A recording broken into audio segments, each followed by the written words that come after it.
10 mistakes you should never make when taking creatine. Creatine is one of the most studied and effective supplements in the world when it comes to increasing strength, building muscle mass, and improving physical performance. But there is one detail that many people do not realize. Taking creatine does not automatically guarantee results. In practice, many people invest money in the supplement, take it every day, and still fail to take full advantage of its potential. The reason is usually not the creatine itself. It is the mistakes made during its use. And some of those mistakes can significantly reduce the benefits you could achieve. So, let's start by discussing one of the most common ones. Mistake number 1, not increasing water intake. Many people start taking creatine and continue drinking exactly the same amount of water as before. This is an extremely common mistake. Creatine works, in part, by increasing the amount of water stored inside muscle cells. This is precisely what contributes to better muscle recovery, increased strength, and a fuller muscular appearance. But for this process to occur efficiently, your body needs to have water available. Think of water as the vehicle that helps creatine perform its functions. Without proper hydration, you may not achieve the expected results. In addition, a lack of water can contribute to symptoms such as excessive fatigue, headaches, reduced performance, a feeling of muscle fatigue, and slower recovery after workouts. In more severe situations, dehydration can cause even greater problems.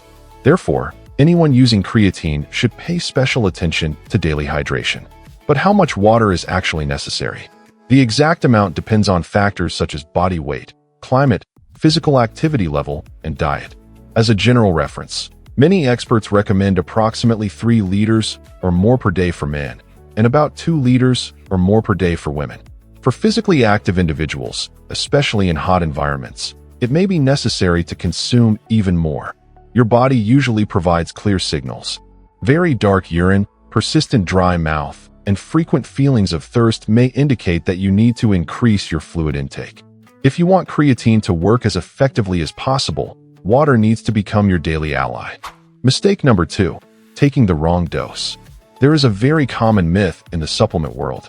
The idea that if a little is good, more is better. When it comes to creatine, this simply does not work. Taking doses far above what is necessary does not make muscles grow faster. In fact, it may only increase the likelihood of digestive discomfort and waste the supplement. The goal of creatine is to saturate muscle stores. Once that saturation occurs, additional amounts provide very few extra benefits. A commonly used strategy is the so-called loading phase. It consists of consuming approximately 20 grams per day, divided into 4 5-gram doses, for about 5 to 7 days. After this stage, a maintenance dose of between 3 and 5 grams per day is typically used. But there is something important here. The loading phase is not mandatory. Many people achieve excellent results simply by consuming between 3 and 5 grams daily from the beginning. The difference is that saturation occurs more quickly when the loading phase is used. Taking less than necessary may delay or reduce results. Taking much more than necessary usually does not provide proportional benefits. That is why consistency is usually more important than excess. The best strategy is generally to follow the manufacturer's recommendations and maintain regular use every day. Because when it comes to creatine, results do not come from taking a large amount in a single day. They come from maintaining the habit for weeks and months. Mistake number 3, becoming obsessed with creatine timing. One of the most common questions about creatine is it better to take it before or after a workout? And the answer often surprises many people. In practice, timing is far less important than most people imagine. Unlike a pre-workout supplement, which produces relatively fast effects, or protein consumed after exercise to support muscle recovery, creatine works differently. It operates through a cumulative process. This means its benefits appear as creatine stores inside the muscles gradually become filled over time. Your body does not notice a major difference whether you take creatine at 8 a.m., noon, or 8 p.m. What truly matters is consistency. It is exactly like filling a water tank. It does not matter much what time you add the water. What matters is that it continues filling until it reaches full capacity. The same thing happens with creatine. If you take it regularly every day, your muscles remain saturated and ready to use its benefits. Therefore, instead of spending energy trying to find the perfect time, Choose the time that is easiest for you to remember. It can be with breakfast, after lunch, after your workout, or before bed. The best time is the one you can maintain every day, because consistency always beats perfection. Mistake number 4, ignoring the loading phase. Now let's talk about something that generates a lot of discussion. The famous loading phase, also known as the saturation phase. It involves consuming about 20 grams of creatine per day for approximately 1 week. Normally, this amount is divided into 4 5-gram doses spread throughout the day. After this period, the person switches to a maintenance dose of between 3 and 5 grams per day. But why do some people do this? The goal is simple: to quickly increase creatine stores within the muscles. When this phase is used, the benefits tend to appear more quickly. Increases in strength, muscle size, and performance improvements can be noticed sooner. On the other hand, many people believe that the loading phase is mandatory, and that is not true. You can also achieve muscle saturation by taking only 3 to 5 grams per day. The difference is that the process will be slower. Instead of occurring in about 1 week, it may take several weeks to reach similar levels. Therefore, the mistake is not necessarily skipping the loading phase. The mistake is not understanding that, without it, results usually take longer to appear. Make number 5. Expecting immediate results or wanting results within a few days. This may be one of the most frustrating mistakes for beginners. Many people start taking creatine today and expect to wake up next week stronger, more muscular, and lifting much more weight. But that is not how it works. Creatine does not work like instant magic. It will not make you gain several pounds of muscle in just a few days, nor will it transform your performance overnight. Even when you complete the loading phase, visible increases in strength and muscle size usually take several weeks to appear. This happens because creatine does not create muscle instantly. It creates a more favorable environment for your body to produce results over time. Think of it as an extremely effective tool, but one that still needs to be used correctly. Muscle growth still depends on training, recovery, and proper nutrition. That is why the people who achieve the best results with creatine are usually those who combine 3 factors: consistent training, proper nutrition, and regular creatine use. People who take creatine for a few days and quit because they did not see immediate changes often abandon the supplement before it even begins to show its true potential. Patience is part of the process. The best results usually appear for those who maintain use for weeks and months. Mistake number 6. Taking creatine without training. This may be the mistake that limits results the most. Imagine that you buy a high-performance sports car. Now imagine that it stays parked in the garage all the time. No matter how amazing the car is, you will never discover what it is capable of. The exact same thing happens with creatine. It was not created to replace training. It was created to enhance training. Creatine increases the muscle's ability to produce energy during intense efforts. In practice, this means you may be able to perform a few extra repetitions, lift a little more weight, recover better between sets, and train with greater intensity. But all of this depends on one fundamental detail. You need to provide a stimulus for the muscle. Without training, the body does not receive the signal that it needs to grow or become stronger. That is why the greatest benefits of creatine appear in people who perform strength training exercises regularly.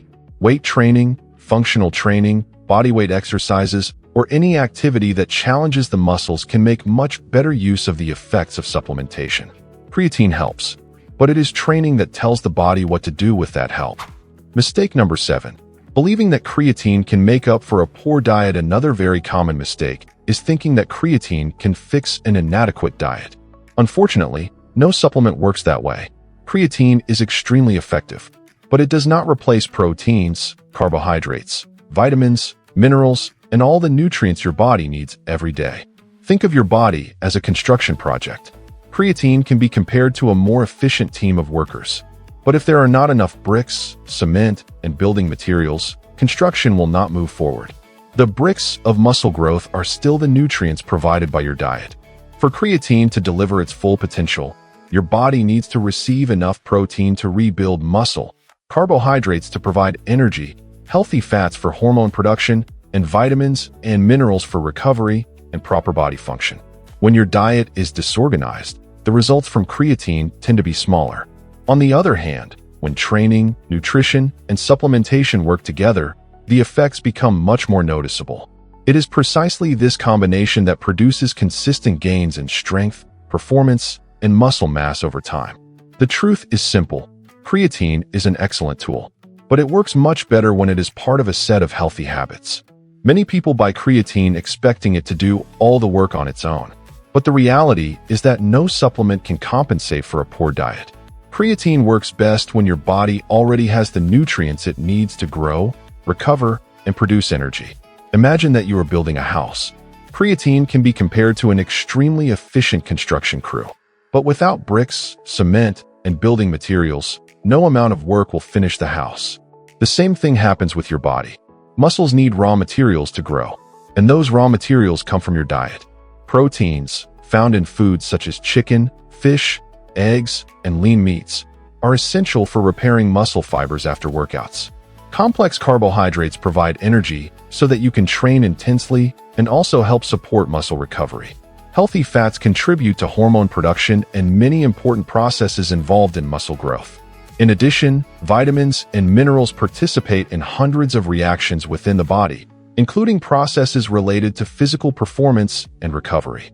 Therefore, if your diet is poorly structured, your creatine results will likely be smaller than they could be.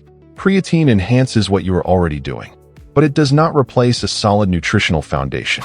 Mistake number 8. Stopping creatine use abruptly after using creatine for several months. Some people simply stop taking it from one day to the next. And when this happens, they often begin to notice a slight decline in workout performance. This occurs because creatine is stored in the muscles. With continuous use, muscle stores remain elevated and help improve energy production during high-intensity activities. When supplementation is stopped, those stores begin to decrease gradually. As a result, some people notice reduced endurance during workouts, a feeling of decreased strength, slightly slower recovery, and a reduced ability to maintain the same level of intensity as before. It is important to understand one thing. This does not mean that you immediately lost all the muscle mass you gained. Muscles do not disappear overnight. What usually happens is a gradual reduction in the advantages provided by supplementation. For this reason, some professionals recommend a more gradual transition when a person decides to stop using creatine. In addition, it is always worth consulting a nutritionist or qualified professional before making significant changes to your supplementation routine. Each person has different goals, needs, and responses. What works for one individual may not be ideal for another. The most important thing is to make informed decisions and understand that creatine is not a switch that instantly turns results on and off. It works through consistency, and in the same way, its effects tend to decrease gradually when its use is discontinued. An important point about stopping creatine: it is worth noting that many studies show that healthy individuals can stop taking creatine without major health issues, and there is no proven need to follow mandatory cycling protocols. The main impact is usually just a gradual reduction in muscle creatine stores and, consequently, some of the benefits related to physical performance. Therefore, the decision to continue or discontinue use should be aligned with your goals, training routine, and professional guidance when necessary. Mistake number 9. Not adjusting creatine use during periods of lower activity. Many people follow the exact same supplementation routine all year long without considering one important fact. Their level of physical activity has changed. Imagine that you go on vacation, spend a few weeks without training, or significantly reduce the intensity of your workouts. During these periods, some people begin to wonder whether it still makes sense to continue taking the same amount of creatine. The truth is that there are different opinions on this topic. Many experts argue that the maintenance dose of 3 to 5 grams per day can be maintained even during periods without training, as it helps preserve muscle creatine stores. Other professionals prefer to make temporary adjustments depending on the individual's goals. The main point is to understand that supplementation should be aligned with your current reality. If you have gone from training 5 times per week to doing virtually no exercise for an extended period, it may be worthwhile to reevaluate your strategy with a nutritionist. The mistake is not necessarily continuing to take creatine. The mistake is doing everything on autopilot without considering changes in your routine. The more personalized your strategy is, the greater your chances of achieving good results. Mistake number 10. Storing creatine incorrectly. This is a simple mistake, but many people make it without realizing it. You buy a high-quality creatine supplement. You invest money in a good product, but then you leave it just anywhere in the house, and that can compromise the quality of the supplement over time. Creatine is primarily sensitive to three factors: moisture, excessive heat, and direct exposure to light. When exposed to moisture, it can become clumpy, lose some of its solubility, and degrade more quickly. Very high temperatures also accelerate chemical processes that reduce its stability, and direct sunlight can contribute to product deterioration. Therefore, the ideal way to store creatine is in its original packaging or in a tightly sealed container, in a dry place, protected from heat, away from direct sunlight, and at room temperature. A closed cabinet is usually an excellent option. It may seem like a small detail, but properly stored supplements tend to maintain their properties longer and provide greater safety for consumption. After reviewing all of these mistakes, it becomes clear that creatine is not a complicated supplement. In fact, it is one of the simplest and most thoroughly studied supplements available. The problem is usually not the creatine itself. It is the way people use it. If you want to get the most out of this supplement, remember these principles. Drink enough water. Use the correct dosage. Do not worry excessively about timing. Be patient and give results time to appear. Train regularly. Maintain a balanced diet. Store the product properly, and be consistent. And perhaps most importantly, creatine does not replace healthy habits. It enhances healthy habits. When you combine training, proper nutrition, adequate rest, and smart supplementation, results appear much faster and in a more sustainable way. Creatine can help you gain strength, improve performance, increase muscle recovery, and even preserve muscle mass as you age. But it works best when it is part of a complete health and fitness strategy. At the end of the day, it is not creatine alone that transforms your body. It is the combination of the habits you practice every day.